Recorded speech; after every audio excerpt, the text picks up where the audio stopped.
ಸ್ಪಷ್ಟ ಆಯ್ತಲ್ಲ. ಹೌದು. ಅಂದ್ರೆ ಬ್ರಹ್ಮವೇ ಕಾರಣ ಅಂದ್ರೆ ಬ್ರಹ್ಮ ಸ್ವರೂಪನೇ ಉತ್ಪತ್ತಿ ಆಗ್ಬೇಕು ವಿನಃ ಬೇರೆ ಹುಟ್ಲಿಕ್ಕೆ ಬರೋದಿಲ್ಲ. ಅದರಂತೆ ಯಾವನಾದರೂ ಬ್ರಹ್ಮನಲ್ಲದೆ ಬೇರೊಂದು ವಸ್ತುವಿದೆ ಎಂದು ಹೇಳಿದರೆ ಅವನನ್ನ ದೂಷಿಸಿ ಪ್ರಯೋಜನವಿಲ್ಲ. ಅವನು ತಿಳಿಲಾರದವನು, ಅಂಥವನು, ಇಂಥವನು ಅಂತ ಯಾವುದೇ ಆರೋಪವನ್ನ ಮಾಡಿದ್ರು ಪ್ರಯೋಜನ ಇಲ್ಲ. ಯಾಕಂದ್ರೆ ಅವನು ಹೇಳ್ತಾನಮ್ಮ, ಜೋಳದ ತೆನೆಯನ್ನ ನೋಡಿ ಇಲ್ಲಿ ಭತ್ತ ಅವನು ಅಂತ ಹೇಳಿದ್ರೆ ಅರ್ಥ ಏನದಮ್ಮ? ಜೋಳ ಇರೋದು ಜೋಳ, ಅವನು ಕರೆಯೋದು ಭತ್ತ. ಅವನು ಕೂಡ ವಾದ ಮಾಡಿ ಏನು ಪ್ರಯೋಜನ ಇಲ್ಲ ಅಂತ. ಅದರಂತೆ ಅವನು ಹಾಗೆ ಹೇಳಲಿಕ್ಕೆ ಅವನ ಭ್ರಾಂತಿಯಿಂದ, ಅವನಿಗೆ ಭ್ರಮೆ ಆಗ್ಯದ, ಭ್ರಾಂತಿ ಆಗ್ಯದ. ಇದ್ದ ವಸ್ತುವನ್ನ ಇದ್ದಕ್ಕೆ ಇದ್ದಂತೆ ತಿಳಿಯುವ ಜ್ಞಾನ ಇಲ್ಲದವನಾಗ್ಯಾನ. ಅದಕ್ಕಾಗಿ ಈ ರೀತಿ ಹೇಳ್ತಾನ. ಕಾರಣ ನಾನಾತ್ವದ ನಂಬಿಕೆ ಬರುವುದೇ ವಾಸನೆಗಳ ಪ್ರೇರಣೆಯಿಂದ. ಏಕವಾಗಿರ್ತಕ್ಕಂಥ ಪರಮಾತ್ಮನಲ್ಲಿ ಅನೇಕತ್ವದಿಂದ ಕಾಣುವ ಈ ಜಗತ್ತು, ಜಗತ್ತಿನ ದೃಶ್ಯಗಳು, ಜಗತ್ತಿನ ವಸ್ತುಗಳು, ಇರಿವಿ 84 ಲಕ್ಷ ಜೀವರಾಶಿಗಳ ದೇಹಗಳು, ಇವು ವಾಸನಾ ರೂಪದಿಂದ ತೋರುತ್ತವೆ ವಿನಃ ಎಲ್ಲಿವರೆಗೂ ನಾಮರೂಪದ ವಾಸನೆ ಇರುತ್ತದೆಯೋ ಅಲ್ಲಿವರೆಗೂ ಅವನಲ್ಲಿ ದ್ವೈತ ಭಾವನೆ ಇರ್ತದೆ. ದ್ವೈತ ಅಂದ್ರೆ ನಮ್ಮ ದೇವರು ಬೇರೆ, ನಾನು ಬೇರೆ, ಇದೇ ದೊಡ್ಡ ಭೇದ. ಅದಕ್ಕೆ ಬಸವಾನಂದ್ರ ಹೇಳ್ತಿದ್ರಮ್ಮ, ತಮ್ಮ ನೀನು ಸಣ್ಣವನಂತ ತಿಳ್ಕೊಂಡಿದ್ದಿ ಒಪ್ತೀವಿ, ದೇವರು ದೊಡ್ಡವನು ಅಂತ ಹೇಳೋದು ಒಪ್ತೀವಿ. ಸಾಮಾನ್ಯ ಜನರಿಂದ ಹಿಡ್ಕೊಂಡು ವೇದಾಂತಿಗಳವರೆಗೂ ದೇವರು ದೊಡ್ಡವನೇ ಅಂತ ಹೇಳ್ತಾರ. ಆದ್ರೆ ನಿನಗೆ ಸಣ್ಣವನು ನೀನಂತ ಯಾರು ಹೇಳಿದ್ರು? ಪರಮಾತ್ಮನ ಸ್ವರೂಪನೇ ಜೀವಾತ್ಮ ಅಂದ್ರೆ ಪರಮಾತ್ಮನೇ ಜೀವಾತ್ಮ, ಜೀವಾತ್ಮನೇ ಪರಮಾತ್ಮ. ಅವರು ಇಬ್ಬರಲ್ಲ. ಅವರು ಉಪಾದಿಯಿಂದ ದೇಹದಲ್ಲಿ ಜೀವಾತ್ಮ ಅಂತ ಒಳಗಾನ, ವಿಶಾಲವಾದ ಜಗತ್ತಿನಲ್ಲಿ ಪರಮಾತ್ಮ ಅಂತ ಅವನಾನ.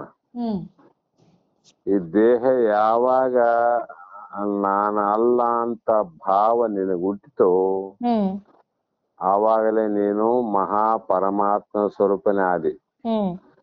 ಅದಕ್ಕೆ ನೀನು ಸಣ್ಣವನಂತ ಯಾರು ಹೇಳಿದ್ರು ಅಂತ ಕೇಳ್ತಿದ್ರು ಅವ್ರು. ನೀನು ದೊಡ್ಡವನಿದ್ದಿ, ಪರಮಾತ್ಮ ಸ್ವರೂಪನಿದ್ದಿ. ಆದ್ರೆ ಅಜ್ಞಾನಿಗಳ ಸಂಘವನ್ನ ಮಾಡಿ ಸರಿಯಾದ ವಿಚಾರವನ್ನ ತಿಳಿದುಕೊಳ್ಳದೆ ಹುಚ್ಚನಂತೆ ಕಲ್ಪನಾ ರೀತಿಯಾಗಿ ಮಾತನಾಡುವುದು ಅದು ವಾಸನೆ ಅಂತ. ಅದಕ್ಕೆ ದ್ವೈತ ಭಾವ ಅಳಿಯಿತೆಂದು ಮಾತಿನಿಂದ ತಿಳಿಸಲೇಕೆ ದ್ವೈತ ಭಾವ ಅಳಿದ ಕುರುಹು ಮೇಲೆಯೇ ತೋರ್ಪದಂದ್ರವ್ರು. ನೋಡುವ ಜ್ಞಾನಿಗಳಲ್ಲಿ ಅಂತ ಜ್ಞಾನಿಗಳ ಸಂಘ ಮಾಡಿದ್ರೆ, ಶಾಸ್ತ್ರಗಳ ಸಂಘ ಮಾಡಿದ್ರೆ, ಸತ್ಸಂಗ ಮಾಡಿದ್ದಾದ್ರೆ ಅವ್ರಿಗೆ ಗೊತ್ತಾಗ್ತದ ಯಾರಲ್ಲಿ ದ್ವೈತ ಅದ, ಯಾರಲ್ಲಿ ದ್ವೈತ ಭಾವ ನಾಶ ಆಗದಂತ ಗೊತ್ತಾಗ್ತದ. ಅದರಂತೆ ಈ ದ್ವೈತ ಭಾವನೆಯಿಂದ ತಪ್ಪಿಸಿಕೊಳ್ಳುವುದು ಅವರಿಗೆ ಸಾಧ್ಯವಿಲ್ಲ. ಬ್ರಹ್ಮನಲ್ಲದೆ ಬೇರೆ ಶಕ್ತಿಗಳು ಉಂಟು ಎಂದು ಹೇಳುವವರು ಜಗತ್ತಿನಲ್ಲಿ ಬಹಳ ಮಂದಿ ಉಂಟು. ಏನಂತ ಹೇಳ್ತಾರಮ್ಮ? ಬ್ರಹ್ಮನ ಶಕ್ತಿ ಅಲ್ಲದೆ ಇನ್ನೂ ಜಗತ್ತಿನ ಅನೇಕ ಮಹಾಶಕ್ತಿಗಳುಂಟಂತ ಹೇಳ್ತಾರ. ಈ ರೀತಿ ಹೇಳುವವನು ಕನವರಿಕೆಯ ಮಾತುಗಳನ್ನ ಉಚ್ಚರಿಸುವವನಂತೆ. ಕನವರಿಕೆ ಅಂದ್ರೆ ನಿದ್ರೆಯಲ್ಲಿ ಮಾತಾಡ್ತಿರ್ತಾನ ಕೆಲವು ಮಂದಿ. ನಿದ್ದೆ ಎತ್ತಿರ್ತದ, ಒಬ್ಬರೇ ಮಾತಾಡ್ತಿರ್ತಾರ. ಆದ್ರೆ ಬೆಳಗ್ಗೆ ಎದ್ದು ಪಕ್ಕದಲ್ಲಿ ಮಲಗಿದವರು ನಿದ್ರೆಯಲ್ಲಿ ಏನೋ ಕನವರಿಕೆ ಎಷ್ಟೋ ಮಾತು ಆಡದಿ ಅಂತಂದಾಗ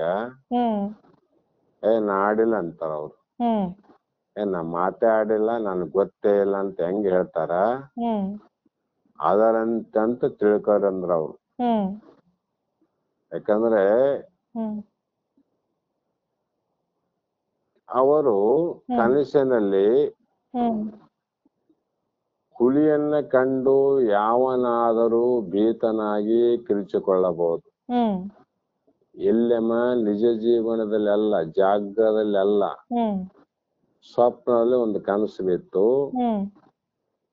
ಆ ಕನಸಿನಲ್ಲಿ ಒಂದು ಹುಲಿ ಬಂತು.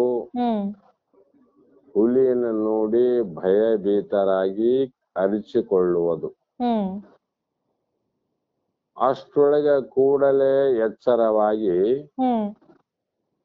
ತಾನು ಕೂಗಿಕೊಂಡಿದ್ದು ತಿಳಿದರೆ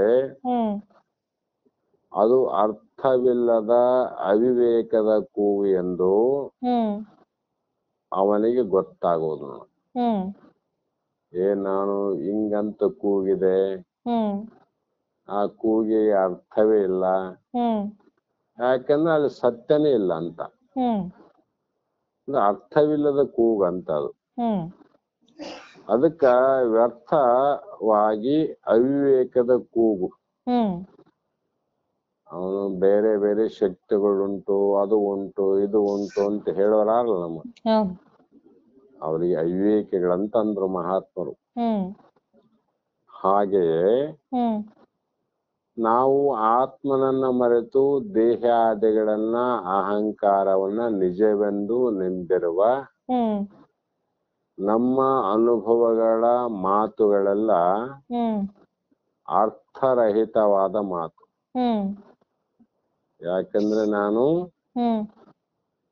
ಈ ದೇಹಾದಿಲಿರುವಂತ 25 ತತ್ವಗಳನ್ನ ಸಾಕ್ಷಿಯಾಗಿ ಸದ್ರೂಪವಾಗಿ ಮತ್ತು ಚಿದ್ರೂಪವಾಗಿ ಜನನ ಮರಣ ರಹಿತವಾಗಿರುವಂತ ಆತ್ಮನೇ ನಾನಂತ ಗೊತ್ತಿಲ್ಲದವರ ಅರ್ಥಹೀನವಾದ ಮಾತು ಅಂತ ಅರ್ಥ ಆಗ್ತದೆ. ಈ ದೇಹ ನಾನಂಬೋನ ಮಾತು ಅವೆಲ್ಲ. ದೇಹ ನಾನಲ್ಲ ಅಂತ ಅನ್ನುವರ ಮಾತು ಇವಲ್ಲ ಅಂತ ಆಚಾರ್ಯರು ಹೇಳಿದ್ರಮ್ಮ. ಇಲ್ಲಿ 230ನೇ ಶ್ಲೋಕ ಇಲ್ಲಿ ಮಂಗಲ ಆಯ್ತು. ನಾಳೆ ದಿನ ಮುಂದುವರಿಸೋಣ ಅಂತಕ್ಕಂಥ ಮಾತನ್ನ ಹೇಳಿ ಇಲ್ಲಿಗೆ ಮಂಗಲವನ್ನ ಹೇಳೋಣ.